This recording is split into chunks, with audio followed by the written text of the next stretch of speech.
មហាព្រឹត្តិការណ៍អ្នកចម្បាំងគុនខ្មែរពោះទៅកាន់ពិភពលោកដាអ្នកចម្បាំងគុនខ្មែរ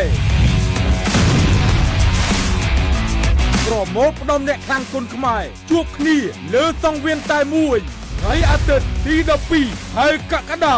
ឆ្នាំ2026ឧមត្តភាពអន្តរជាតិអ្នកលេងរទេះជើងផ្ដាច់សង្ខារ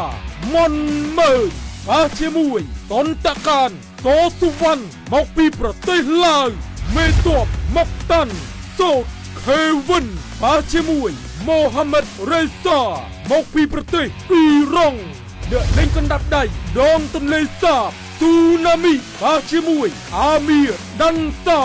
មកពីប្រទេសអ៊ីរ៉ង់ជំនួបតងទឹកជំពងពិឃាតបេជ្ជឃាតមកស្រកពួនបាទជាមួយដៃ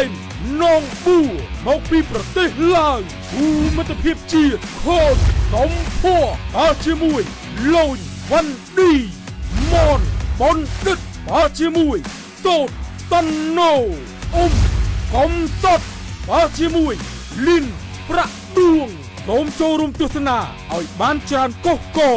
នៅបរិវេណស្ថានីយ៍ទូរទស្សន៍ប៉ុស្តិ៍លេខ5ព្រែកកំពឹសហើយក៏មានការផ្សាយផ្ទាល់ពិសេសនៅលើទូរទស្សន៍ប៉ុស្តិ៍លេខ5តាម App YouTube និង Facebook ប៉ុស្តិ៍លេខ5និងនៅលើទំព័រ Facebook Page ផ្លូវការរបស់ភេសជ្ជៈបើកម្លាំងដាផ្សាយផ្ទាល់រៀងរាល់ថ្ងៃអាទិត្យចាប់ពីវេលាម៉ោង7យប់តទៅ